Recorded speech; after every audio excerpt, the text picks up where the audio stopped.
মানুষ রূপী একজন ব্যক্তি ছিলেন, মানুষ ছিলেন, ইনসান ছিলেন। তিনি বলতে লাগলেন, যার নাম হচ্ছে কোরআনুল কারীমের মধ্যে এসেছে আসিফ ইবনে বারখিয়া, তাফসীরের মধ্যে পাওয়া যায় তিনার নাম হচ্ছে আসিফ ইবনে বারখিয়া। قال الذي عنده علم من الكتاب, যিনার কিতাবের জ্ঞান রয়েছে, যিনার ইলম রয়েছে, তিনি কিতাবের জ্ঞান সম্পূর্ণ, অনেক কিতাবের ইবারত বুঝেন, একজন আলেম ছিলেন, তিনি জ্ঞান যার সম্পূর্ণ ছিল। ওই ব্যক্তির নাম হচ্ছে আসিফ ইবনে বারখিয়া। ওই ব্যক্তি যাইয়া বললেন, আল্লাহর পয়গম্বর সুলাইমান, আনা আতিকা বিহি ক্বাবলা আন ইয়ারতাদ্দা ইলাইকা তারফুক। আল্লাহু আকবার। তিনি বলতে লাগলেন, ও আল্লাহর পয়গম্বর সুলাইমান, যদি ইফরিত জিন যদি দাঁড়ানো থেকে বসার পূর্বে আপনার নিকট সাফা মুলক থেকে রানী বিলকিসের সিংহাসন নিয়ে আসতে পারে, আমি আপনাকে বলতে লাগলাম, চোখের পলক পড়ার পূর্বে আমি আসিফ ইবনে বারখিয়া আপনার কদমে ওই রানী বিলকিসের সিংহাসন হাজির করে ফেলব। কেউ বুঝতে পারে না রে ওলি আল্লাহর খেলা, আরে কেউ বুঝতে পারে না রে ওলি আল্লাহর খেলা। বড় করে বলেন আল্লাহু আকবার।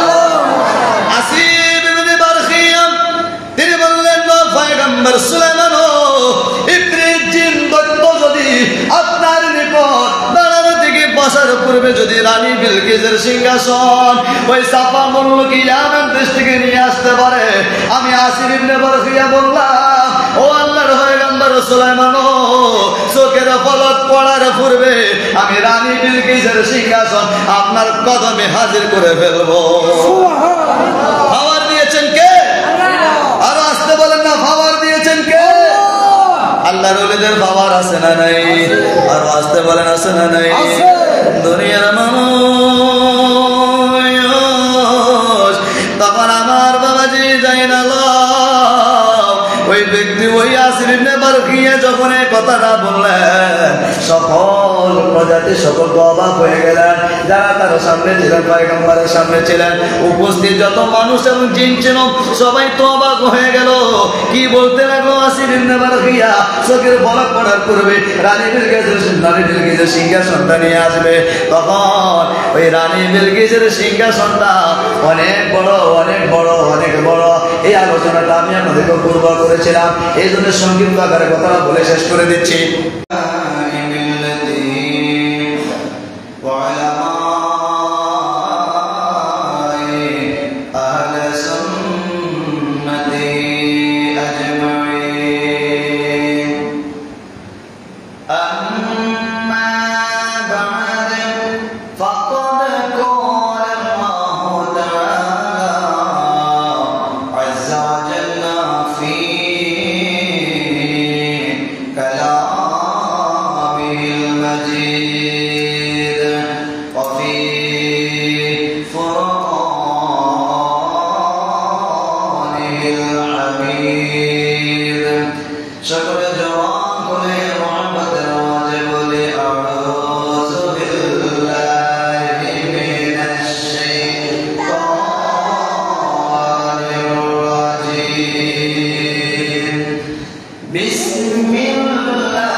قبل أن يرتد إليك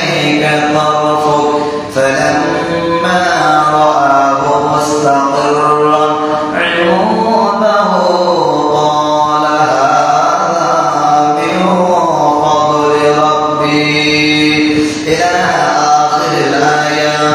وقال تعالى في شأن حبيبه ومخبرا وآمرا إن الله وملائكته يصلون على النبي يا أيها الذين آمنوا صلوا عليه وسلموا تسليما.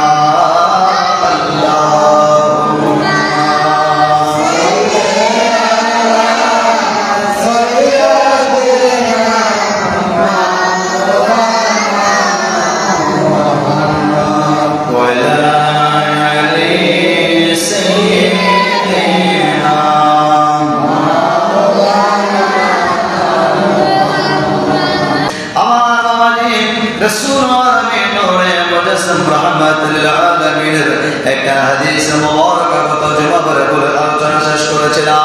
আমার রাসূল আরবি নূরে মুজাসসাম রাহমাতুল লিল আলামিন ইরশাদ ফরমান ওয়া আসমা বিনত ইয়াজিদ আনহা سمعت رسول الله صلى الله عليه وسلم يقول ألا أنبئكم بخياركم قالوا بلى يا رسول الله قال خياركم الذين إذا رأوا ذكر الله عز وجل رواه ابن ماجه إلى آخر الحديث أو كما قال عليه الصلاة والسلام. একটা জবান বন্ধ রাখবেন না, মুহাব্বতের আওয়াজে বলে সুবহানাল্লাহ। আমার নবী সাহাবায়ে কেরামদেরকে বলতে লাগলেন, ও সাহাবীরা শুনে নাও, ইয়াকুলু আলা উনাব্বিকুম বিখিয়ারিকুম। আমার রাসূল বলতে লাগলেন, আমি কি তোমাদেরকে তোমাদের মাঝে উত্তম ব্যক্তি সম্পর্কে তোমাদেরকে অবগত করব না? সাহাবায়ে কেরাম বললেন, ইয়া রাসূলুল্লাহ, নবী গো। ক্বালু বালা ইয়া রাসূলুল্লাহ, ইয়া রাসূলুল্লাহ, নবী গো আপনি আমাদেরকে জানাইয়া দেন। আমার নবী বলেন, ক্বালা খিয়ারুকুমুল্লাযিনা ইযা রুউ যিকরাল্লাহু আযজা ওয়া জাল্লা। করে বলেন আল্লাহু আকবার। আমার নবী জানাইয়া দেন, সামি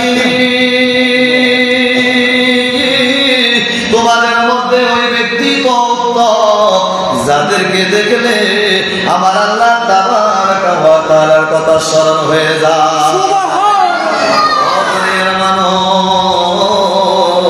ওই রকম ব্যক্তিদের কাছে যাওয়ার দরকার আছে না নাই? ওই নেককার আল্লাহর ওলির কাছে যাওয়ার দরকার আছে না নাই? ওই সালিহিন নেক মাহবুব বান্দার সঙ্গে স্পর্শে থাকার দরকার আছে না নাই? আমার বাবা যে গভীর মনোযোগ অন্তরে কান লাগান। আমার রাসূল আমার আল্লাহ তাবারাকা ওয়া তাআলা আউলিয়া কেরামের কেমন শান কেমন মর্যাদা তিনি বয়ান করতে যাইয়া সূরাতুন নামলের মধ্যে 38 39 40 নং আয়াতের মধ্যে ইরশাদ ফরমান, ইয়া আইয়ুহাল মালাউ আইয়ুকুম ইয়াতিনি বিআরশিহা ক্বাবলা আন ইয়াতুনি মুসলিমিন ক্বালা ইফরিতুম মিনাল জিন্নি আলা আতিকা বিহি ক্বাবলা আন তাকুমা মিন মাকামিক ওয়া ইন্নী আলাইহি লাকাওয়িয়্যুন আমিন। বড় করে বলেন না সুবহানাল্লাহ। হযরত সুলাইমান আলাইহিস সালাতু ওয়াস সালাম আল্লাহ তাবারাকা ওয়া তাআলার একজন মনোনীত পয়গম্বর নবী ও রাসূল নবী। তিনি এমন একজন পয়গম্বর ছিলেন যিনি পিঁপড়ার ভাষা বোঝে। সুবহানাল্লাহ, সুবহানাল্লাহ।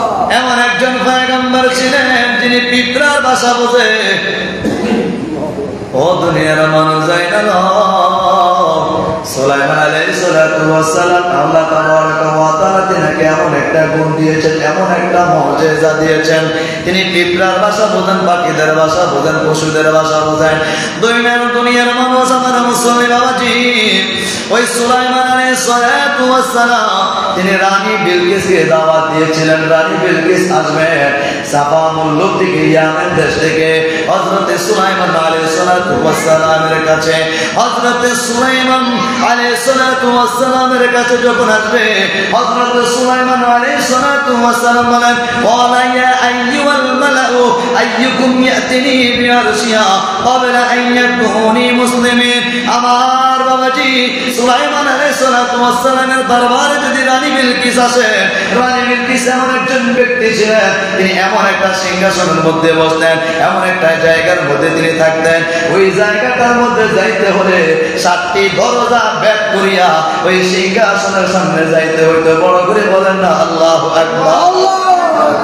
রানী বিলকিস এমন একজন মহিলা ছিলেন যে সিংহাসনের মধ্যে বসতেন, ওই জায়গার মধ্যে যাইতে হলে 7টি দরজা ভেদ করিয়া যেতে হতো। ওই এমন একটা স্থান, এমন একটা জায়গার মধ্যে তিনি বসতেন। আর ওই সিংহাসনটি এমন এত সুন্দর, এত সুন্দর, ওই সিংহাসনটার মধ্যে তিনি বসতেন, থাকতেন, ওই জায়গার মধ্যে তিনি বিশ্রাম করতেন। এখন সুলাইমান আলাইহিস সালাতু ওয়াস সালামকে তিনার যত প্রজাতি আছে, তিনার যত প্রজাতি রয়েছে, তারা সকল বলতে লাগলেন, ও আল্লাহর পয়গম্বর, ও সুলাইমান আলাইহিস সালাতু ওয়াস সালাম, আপনার দরবারে যদি রানী বিলকিস আসে গো, আপনি তিনাকে কোন জায়গার মধ্যে বসাইতে, তিনাকে কোন জায়গার মধ্যে বসতে দিবেন? এই জন্য আল্লাহ তাবারক ওয়া তাআলার পয়গম্বর হযরত সুলাইমান আলাইহিস সালাতু ওয়াস সালামকে যখন এই পরামর্শ দেওয়া হলো, তিনার যত প্রজাতি মানুষ এবং জিন রয়েছে, সকলে বলতে লাগলেন কোন জায়গার মধ্যে তিনি বসবেন, কোন জায়গার মধ্যে তিনাকে রাখবেন। তখন তারা পরামর্শ দিল, রানী বিলকিস এমন একজন মহিলা, তিনি সামনের সিংহাসন ছাড়া তিনি বসে না, তিনার নিজের সিংহাসন ভেতরেও তিনি বসে না। তখন বলতে লাগলেন, কে আছো? ওই রানী বিলকিসের সিংহাসন আমার নিকট নিয়ে আসতে পারিবা? তারা সকলে বলতে লাগলেন, ও আল্লাহর পয়গম্বর সুলাইমান আলাইহিস সালাতু ওয়াস সালাম, আপনি শুধু আমাদেরকে অনুমতি দেন, আমরা আপনার নিকট ওই রানী বিলকিসের সিংহাসন আপনার কদমে হাজির করে ফেলবো। যখন এই কথাটা বলা লাগলো, তখন রানী বিলকিসের সিংহাসন যখন আনার কথা বলা হলো, তখন ওই জিনের কাছে বলা, ইফরিতুম মিনাল জিন্নি, একজন জিনের নাম ছিল ইফরিত। ওই ইফরিত নামক জিন বলতে লাগলেন, ক্বালা ইফরিতুম মিনাল জিন্নি আনা আতিকা বিহি ক্বাবলা আন তাকুমা মিন মাকামিক। সুবহানাল্লাহ। আল্লাহর পয়গম্বর সুলাইমান, আমি আপনার নিকট রানী বিলকিসের ওই সিংহাসন আপনার নিকট নিয়ে আসতে পারবো। সময় কতক্ষণ? দাঁড়ানো থেকে বসতে যে সময় প্রয়োজন, দাঁড়ানো থেকে বসতে যে সময় লাগে, এই সময়ের ভিতরে আপনার কদমের রানী বিলকিসের সিংহাসন আপনার কাছে হাজির করে ফেলবো। রানী বিলকিসের সিংহাসন দাঁড়ানো থেকে বসা পর্যন্ত যে সময়, এই সময়ের মধ্যে ওই ইয়ামেন থেকে, সাফা মুলুক থেকে নিয়ে আসবে। আল্লাহু আকবার। দাঁড়ানো থেকে বসতে সময় কতক্ষণ? 1 সেকেন্ড। কয় সেকেন্ড লাগে? এই সামান্য সেকেন্ডের মাধ্যমে তিনি নিয়ে আসবেন।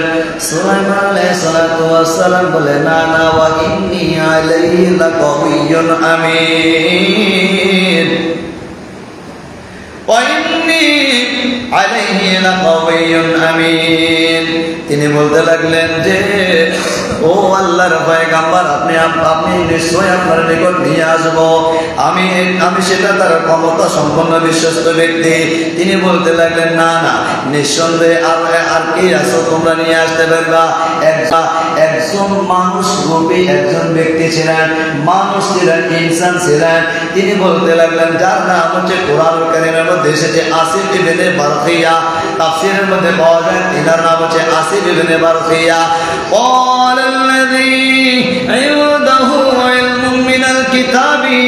যে যিনার কিতাবের জ্ঞান রয়েছে, যিনার ইলম রয়েছে, তিনি কিতাবের জ্ঞান সম্পূর্ণ, অনেক কিতাবের ইবারত বুঝেন, একজন আলেম ছিলেন, তিনি জ্ঞান যার সম্পূর্ণ ছিল। ওই ব্যক্তির নাম হচ্ছে আসিফ ইবনে বারকিয়া। ওই ব্যক্তি যাইয়া বললেন আল্লাহর পয়গম্বর সুলাইমান, আনা আতিকা বিহি ক্বাবলা আন ইয়ারতাদ্দা ইলাইকা তারফুক। আল্লাহু আকবার। তিনি বলতে লাগলেন, ও আল্লাহর পয়গম্বর সুলাইমান, যদি ইফরিত জিন যদি দাঁড়ানো থেকে বসার পূর্বে আপনার নিকট সাফা মুলুক থেকে রানী বিলকিসের সিংহাসন নিয়ে আসতে পারে, আমি আপনাকে বলতে লাগলাম চোখের পলক পড়ার পূর্বে আমি আসিফ ইবনে বারকিয়া আপনার কদমে ওই রানী বিলকিসের সিংহাসন হাজির করে ফেলবো।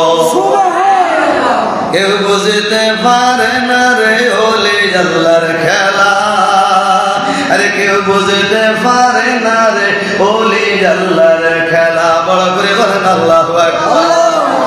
আসিফ ইবনে বারকিয়া তিনি বললেন, পয়গম্বর সুলাইমান, ইফরিত জিন দৈত্য যদি আপনার নিকট দাঁড়ানো থেকে বসার পূর্বে যদি রানী বিলকিসের সিংহাসন ওই সাফা মুলুক ইয়ামান দেশ থেকে নিয়ে আসতে পারে, আমি আসিফ ইবনে বারকিয়া বললাম, ও আল্লাহর পয়গম্বর সুলাইমান, চোখের পলক পড়ার পূর্বে আমি রানী বিলকিসের সিংহাসন আপনার কদমে হাজির করে ফেলবো। পাওয়ার দিয়েছেন কে? আরো আসতে বলেন না, পাওয়ার দিয়েছেন কে? আল্লাহর ওলিদের পাওয়ার আছে না নাই? আরো আসতে বলেন আছে না নাই? দুনিয়ার মানুষ তখন আমার বাবাজি যাই না, ওই ব্যক্তি ওই আসিফ ইবনে বারকিয়া যখন এই কথাটা বললেন, সকল প্রজাতি সকল অবাক হয়ে গেলেন। যারা তার সামনে ছিলেন, পয়গম্বরের সামনে ছিলেন, উপস্থিত যত মানুষ এবং জিন ছিল সবাই তো অবাক হয়ে গেল। কি বলতে লাগলো আসিফ ইবনে বারকিয়া চোখের পলক পড়ার পূর্বে রানী বিলকিসের সিংহাসনটা নিয়ে আসবে। তখন ওই রানী বিলকিসের সিংহাসনটা অনেক বড়, অনেক বড়, অনেক বড়। এই আলোচনাটা আমি আপনাদেরকে পূর্ব করেছিলাম, এই জন্য সংক্ষিপ্ত আকারে কথাটা বলে শেষ করে দিচ্ছি। এটাই বোঝাতে চাচ্ছি আল্লাহর ওলিদের পাওয়ার আছে না নাই? আসিফ ইবনে বারকিয়া যদি সাফা মুলুক থেকে ইয়ামেন দেশ থেকে যদি আল্লাহর পয়গম্বর সুলাইমান আলাইহিস সালাতু ওয়াস সালামের নিকট রানী বিলকিসের সিংহাসন যদি নিয়ে আসতে পারে, তাহলে আমার আপনারা বলে শ্রেষ্ঠ নবীর শ্রেষ্ঠ উম্মতের পাওয়ার কম না বেশি? ও দুনিয়ার মানুষ, সময় যেহেতু একেবারে কম, আজকে এই জুমার আলোচনা আমি শেষ করে দিব। এই আয়াতে আজকে এই আউলিয়া কেরামের মর্যাদা এবং শান এখানে ইতি টানবো। এই জন্য আজকে আমি আপনাদেরকে অল্প সময়ের মাধ্যমে ব্যাপক কথা বলে বুঝাই দিব। দুনিয়ার মানুষ যায় না, আমার বাবা যে একটু গভীর মনোযোগ। আল্লাহ তাবারাকা ওয়া তাআলা তো বলে দিয়েছেন, আলা ইন্না আউলিয়া আল্লাহি লা খাউফুন আলাইহিম ওয়া লা হুম ইয়াহজানুন। আলা সাবধান, আলা ইন্না নিশ্চয় আউলিয়া আল্লাহি, যারা আমি আল্লাহর বন্ধু হয়, লা খাউফুন তাদের দুনিয়াতে কোনো ভয় নাই, তাদের দুনিয়াতে কোনো ভয় নাই। লা খাউফুন আলাইহিম ওয়া লা হুম ইয়াহজানুন, এদের দুনিয়াতে যেমন কোনো ভয় নাই, পরকালেও তাদের কোনো চিন্তা নাই। এখন আপনাদেরকে জানাতে চাই, আমার মুসল্লি বাবাজিরা, আল্লাহর ওলি হওয়ার দরকার আছে না নাই? ওলি হওয়ার দরকার আছে না নাই? আপনার বাড়িতে, আপনার ঘরে, আপনার সমাজে, আপনার এলাকায় এমনও কিছু ব্যক্তি আছে যিনি আল্লাহর ওলি হয়ে গেছে, কিন্তু কেউ জানে না, কেউ জানে না। এমনও কিছু ব্যক্তি আছে যাদেরকে আমার আল্লাহ পছন্দ করেছে, ওলি হয়ে গিয়েছে, আল্লাহর বন্ধু হয়ে গিয়েছে, কেউ জানে না।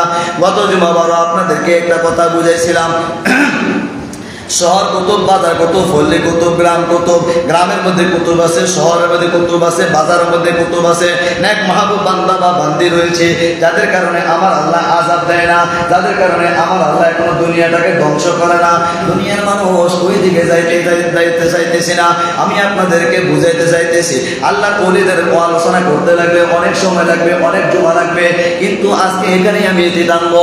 এবার আসেন, আমার রাসূল আরবি সাল্লাল্লাহু আলাইহি সাল্লামের আওলাদে রাসূল আওলাদে মুস্তাফা যিনি হাসাইনি এবং হুসাইনি যিনি অলিকুলের সম্রাট যার নাম হচ্ছে হুজুরে গাউসে পাক আব্দুল কাদের যার নাম কি আব্দুল কাদের জিলানী যিনি হাসানি এবং হুসাইনি যিনি হাসাইনের বংশ এবং হুসাইনের বংশ যিনি দুই দিক থেকে আওলাদে রাসূল ওই আউলিয়া ওই যে অলিকুলের সম্রাট বাবা কি হুজুর আব্দুল কাদের জিলানী আল-গিলানী বাগদাদী রাহমাতুল্লাহ তাআলা আলাইহি তিনার কেমন শান তিনার কেমন মর্যাদা যেহেতু আজকের বিষয়টা হচ্ছে কেরামত যদি আসিফ ইবনে বারখিয়া যদি রানী বিলকিসের সিংহাসন আইনা যদি সুলাইমান আলাইহিস সালাতু ওয়াস সালামের নিকট হাজির করতে পারে এবার আমার নূর নবী মায়ার নবীর আওলাদ রাসূল ওলি কুলের সম্রাট হুজুরে গাউসে বাদশাহ সাহেব বাগদাদের কেমন ক্ষমতা একটু জাইলা ও দুনিয়ার মানুষ আজকের এই জুমার দিনে এমন একটা জুমার দিনে জুমার নামাজের পরে একজন হাফেজ কোরআন একজন আলেমে দিন তিনি দিনের ছাত্রদেরকে নিয়ে জুমার নামাজের পর তিনি কবর জিয়ারত করতে গিয়েছিলেন কবর জিয়ারত যখন করতে গিয়েছিলেন ওই কবরস্থানের সামনে একটা কালো সাপ এসেছে কি সাপ কি সাপ কালো সাপ এসেছে ওই কালো সাপটিকে তিনি যখন দেখলেন বিষাক্ত সাপ মনে করিয়া লাঠি দিয়া আঘাত করিয়া ওই সাপটাকে তিনি মেরে ফেললেন মারার পরে ছাত্ররা কোনো কিছুই দেখলো না বালুর মতন কুয়াশা হইয়া হুজুর যেন কোন দিকে গায়েব হইয়া গেছে কোন আল্লাহু আকবার হুজুর কি হয়ে গেছে গায়েব হয়ে গেছে হুজুর অদৃশ্য হয়ে গেল হুজুরকে পাওয়া যায় না এই মাত্র দেখলাম হুজুরকে আমাদের সামনে হুজুরে মাত্র লাঠি নিয়ে সাপকে বাড়ি দিল আর সাপকে মারার পরে হুজুরে গায়েব হয়ে গেল হুজুর কই হুজুরকে পাওয়া যায় না দুনিয়ার মানুষ হুজুরকে ওই জিনেরা আইসল্যান্ড অর্থাৎ দিন ওই দ্বীপের মধ্যে পানির তলদেশের মধ্যে আইসল্যান্ডের মধ্যে নিয়ে গেল নেওয়ার পরে যাইয়া বলতে লাগলেন বাদশাহী যিনি আপনার সন্তানকে যিনি মেরেছে তিনি হলেন এই হুজুর আপনার সন্তানকে যিনি মেরেছে তিনি কে এই হুজুর তখন তিনি বলতে লাগলেন না আমি তো তারা মারি নাই তুমি মিথ্যা কথা বলো কেন এখন তো তোমার হাতের মধ্যে লাঠি আছে তোমার হাতের মধ্যে এখনো লাঠি আছে আর ওই লাঠি থেকে রক্ত পড়তেছে না আমি তো আপনার সন্তানকে মারি নাই আমি তো মেরেছিলাম একটা কালো সাপ আল্লাহু আকবার আল্লাহু আকবার আল্লাহু আকবার ঘুমাইয়ে হুজুর গাউসে পাক আব্দুল কাদের জিলানীর কেমন ক্ষমতা সেটাই বুঝাতে চাচ্ছি আপনাদেরকে আল্লাহর ওলিদের কেরামত সত্য নাকি মিথ্যা সত্য আর আস্তে কোন সত্য নাকি মিথ্যা সত্য আল্লাহর ওলিদের বিরুদ্ধে যাওয়া যায় বলে আল্লাহর ওলিদেরকে গালিগালাজ করা যায় আর মানুষ কত দেখো আসলে মানুষ দেখো তাশাহুদ পড়ে আত্তাহিয়াতু লিল্লাহি ওয়াস সালাওয়াতু ওয়াত তাইয়্যিবাত আসসালামু আলাইকা আইয়ুহান নাবিয়্যু ওয়া রাহমাতুল্লাহি ওয়া বারাকাতুহু আসসালামু আলাইনা ওয়া আলা ইবাদিল্লাহিস সালিহিন আল্লাহর বান্দারা যায় না যেভাবে নামাজের মধ্যে আমার নবীজিকে সালাম দাও ওইভাবে আউলিয়া কেরামদের তোমরা সালাম দাও এরে মুসল্লি বাবাজি গভীর মনোযোগ আল্লাহর ওলিদেরকে সালাম না দিলে নামাজ হয় না আল্লাহ যে তাবারাকা ওয়া তাআলা আমাদেরকে নামাজের মধ্যে সালেহিনদের কথা ঢুকাইয়া দিয়েছে আমরা মুসল্লিরা বুঝি না আমরা মানুষ বুঝি না যার কারণে তাদের বিরোধিতা করে কথা কোন ঠিক না ঠিক এই সালেহিন মানে নেক মাহবুব বান্দা আর নেক মাহবুব বান্দা মানে আল্লাহর ওলি আউলিয়াগণ কথা বুঝতেছেন আমার বাবাজি গভীর মনোযোগ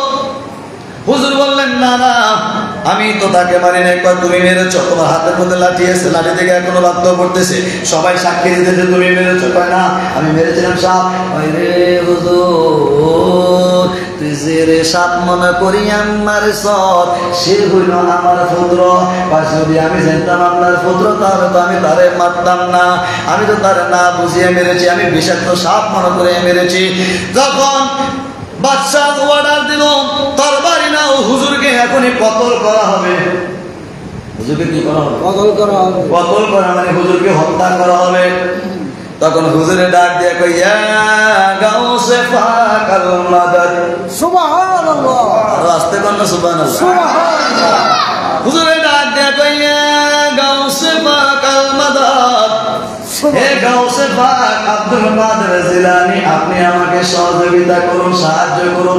এখন কইবেন এটা তো শিরক হয়ে গেছে। এখন কইবেন কি হয়ে গেছে? শিরক হয়ে গেছে। আমার গাউসে পাকের কেমন ক্ষমতা যায় না। যখন তিনি এই কথাটা বলেন, জিনের বাদশা বলে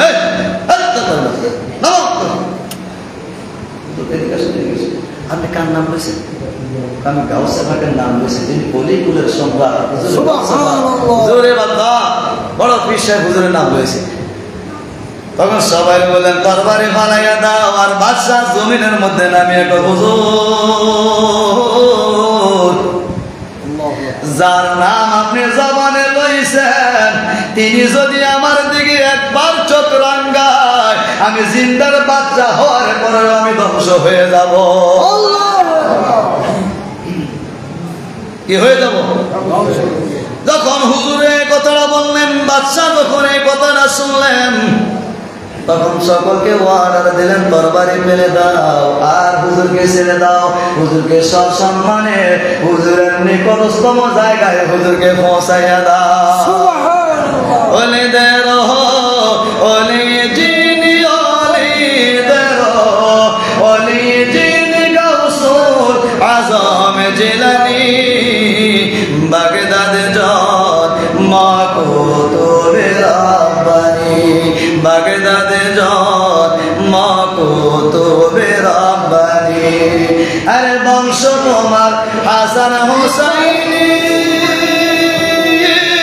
তুমি হইলা মা ফাতেমার নয়ন মনি।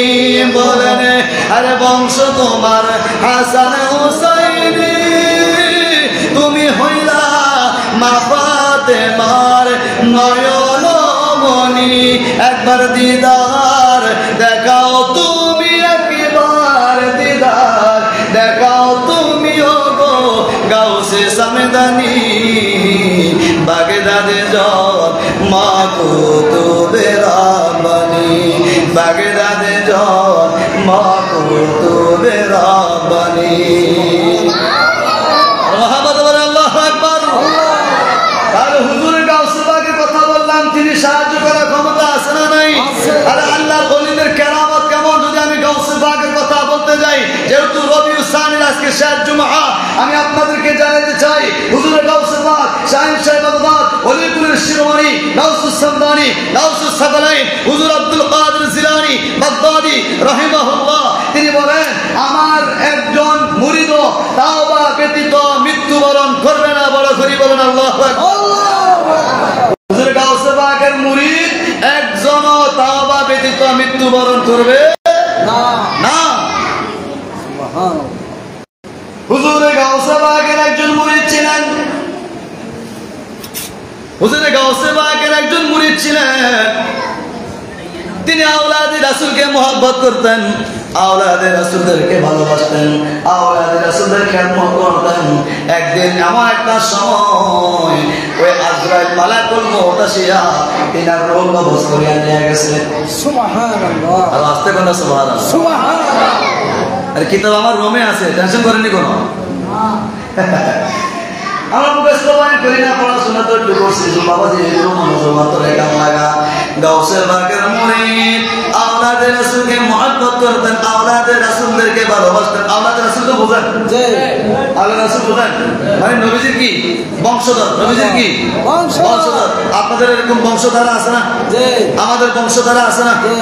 দাদার ঘরে বাবা, বাবার ঘরে আমরা, আমগো ঘরে আমাদের বাল বালিচা, এরপরে এইভাবে স্তর কমে আছে না? তো আমার নবীজির আওলাদ এইভাবে স্তর স্তর ভাই এসেছেন। তো আমাদের আওলাদ বের হয় আমাদের ছেলে থেকে, আর নবীজির আওলাদ বের হয়েছে নবীজির কন্যা সন্তান ফাতেমা জোহরা রাদিয়াল্লাহু তাআলা আনহা থেকে। বলনা সুবহানাল্লাহ। কথা বুঝছেন? তাহলে আমার আওলাদ রাসূলকে তিনি কি করতেন? ভালোবাসতেন। এমন একটা সময় এসে মালাকুল মউত এসে তিনার রূহটাকে নিয়ে গেছে। সুবহানাল্লাহ। রূহটা কি করছেন? নিয়ে গেছে। এখন তিনাকে গোসল করাইলেন, গোসল করানো হলো, তিনার শরীরের মধ্যে কাপড়ে কাপড় পরানো হলো, সকল কিছু সম্পূর্ণ খাটের মধ্যে শোয়ানো হলো, জানাজা দেবে ইমাম সাহেব সামনে। ইমাম সাহেব কি সামনে? ইমাম সাহেব জানাজা পড়াবেন। এমন সময় ওই লাশ লড়াচড়া শুরু করতে লাগলো। কোন কোন জামাইতে এসেছে, ওই লাশ তিনি বসে গেলেন। সবাই দৌড়ে পালাইতে লাগলো। আল্লাহু আকবার। সবাই কি দৌড়ে পালাইতে লাগলো। কেউ যাইয়েন না হুজুর, ও সঙ্গী সাথীরা দাঁড়ান, আসেন আসেন, কেউ ভয় পাইয়েন না। সবাই ডাকা হলো, সবাইকে নিয়ে আসা হলো। এখন হাকিকত কি, হাকিকত কি? এই জন্য বাবাজিরা আমার, কিছু কিছু ওয়াজ, কিছু কিছু আলোচনা, এগুলা প্রকাশ্যে বলা যায় না, প্রকাশ্যে করা যায় না। আজকে যারা কোরআন কোরআন করে বাবাজি আমার, আপনারা মনে রাখবেন, শরীয়ত, তরিকত, হাকিকত, মারিফাত, কোরআন, হাদিস, ইজমা, কিয়াস আপনাকে মানতে হবে। শরীয়ত মানলেন, আপনি তরিকত মানলেন না, তরিকত মানলেন, শরীয়ত মানলেন না, ইমানদার হইতে পারবেন না। শরীয়ত মানলে তরিকত মানতে হবে, আপনি ইমানদার হতে পারবেন। ইমানদার হইতে হলে শরীয়ত মানার পরে তরিকত মানবেন, তরিকত মানার পর আপনি হাকিকত মানতে হবে, হাকিকত যে ব্যক্তি মানবে সেই মারাত মানতে হবে। তাইলে আপনি ইমানদার। একটা মানলেন আরেকটা মানলেন না, আপনি ইমানদার না। দুনিয়ার মানুষ কোরআন দিয়ে তাফসীর করে, কোরআন দিয়ে কি করে? করেন করেন।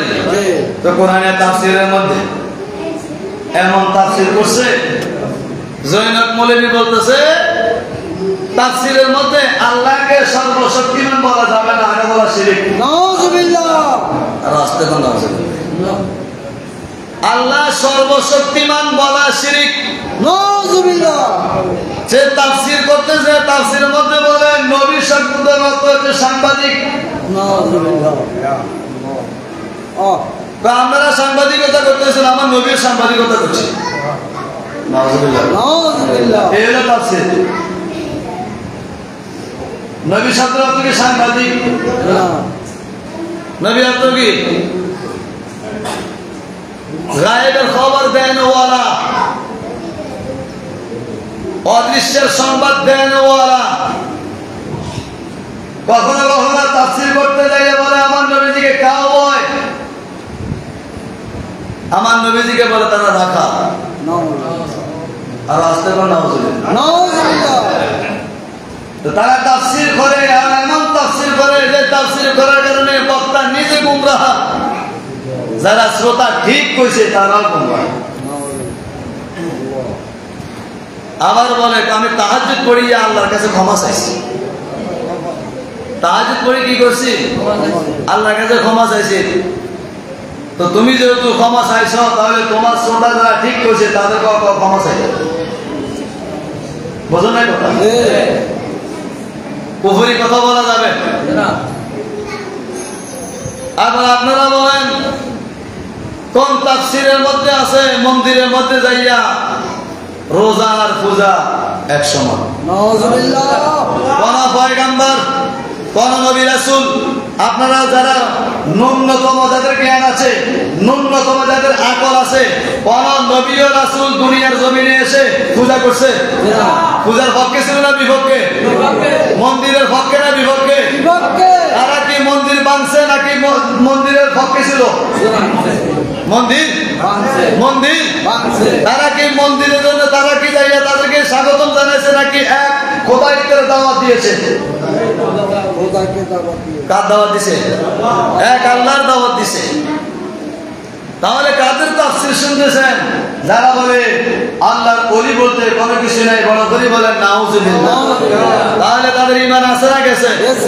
তাহলে এই যে তিন জুমা নিয়ে আলোচনা করতেছি, আপনারা বলেন একটা আলোচনা কোরআন হাদিসের বাইরে বলছি? বানার কোনো কথা বলছি? নিজের থেকে বানায় কইছি? এই যে আল্লাহ কোরআন বলছি আল্লাহু ওয়ালিয়ুল্লাযিনা আমানু ইখরিজুহুম মিনাজ যুলুমাতি ইলান নূর।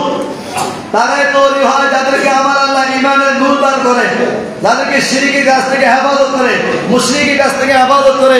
যারা মন্দিরে যাইয়া তাদেরকে স্বাগতম জানায় এবং যাইয়া বলে আল্লাহ আল্লাহ তোমার লাখো কোটি শুকর, আমি আপনাদের দুর্গা পূজা আসতে পেরেছি, আলহামদুলিল্লাহ।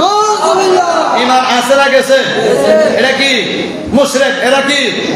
এরা জাতীয় মুনাফিক। এরা কি জাতীয় মুনাফিক, মুশরিক। কোন ঈমানদার মুসলমান মন্দিরের সামনে যাইতে পারে? কোন পূজার সামনে যাইতে পারে না? স্পষ্ট কথা, এটা সম্পূর্ণ কোরআন হাদিস পরিপন্থী। তাহলে আপনি কোরআন মানলেন, কি মানতেন? কোরআন মানলেন, আর কোরআনের মধ্যে বলা আছে হিন্দু মুসলিম ভাই ভাই। নাউজুবিল্লাহ কন্যা, রোজার পূজা এক, কন্যা রোজার পূজা এক, মানবেন আপনি? লা হাওলা কুওয়াতা ইল্লা বিল্লাহ। আপনি মন্দির পাহারা দিলেন, দুর্গা পূজা পাহারা দিলেন, আর ওইদিকে আপনি মাজার আক্রমণ করলেন, আল্লাহ ওলির দরবারে আক্রমণ করলেন, আল্লাহ নেক মাহবুব বান্দার দরবারে আক্রমণ করলেন।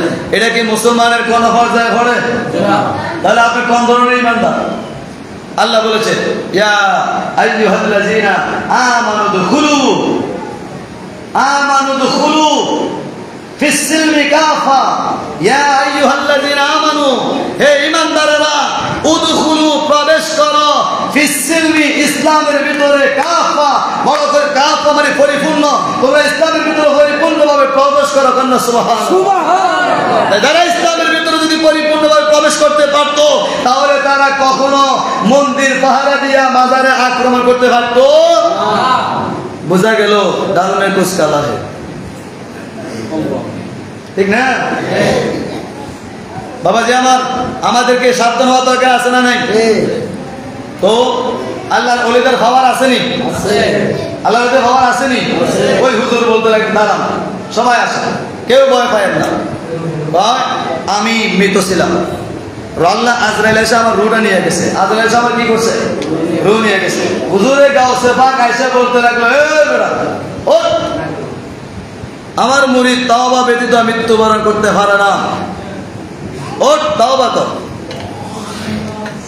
হুজুরে গাউসে পাক এসে আমাকে বলতে লাগলেন যে আমি তাওবা করার জন্য আমি তাওবা করেছি, আর করেছি লা ইলাহা ইল্লাল্লাহু মুহাম্মাদুর রাসূলুল্লাহ। তাওবা করেছেন, কালিমা পাঠ করেছেন, এরপরে মালাকুল মউত এসে আবার রূহটা নিয়ে গেছে। কন্যা সুবহানাল্লাহ। কথা বুঝছেন? কিতাবের নাম বাহজাতুল আসরার। কিতাবের মধ্যে এরকম অসংখ্য অগণিত ঘটনা রয়েছে। আমাদের নামের সাথে দেখেন, আমরা নামের সাথে কি কাদেরি লাগাই, কি লাগাইছি? কাদেরি, এটা মানে একটা তরিকা, এটা কি?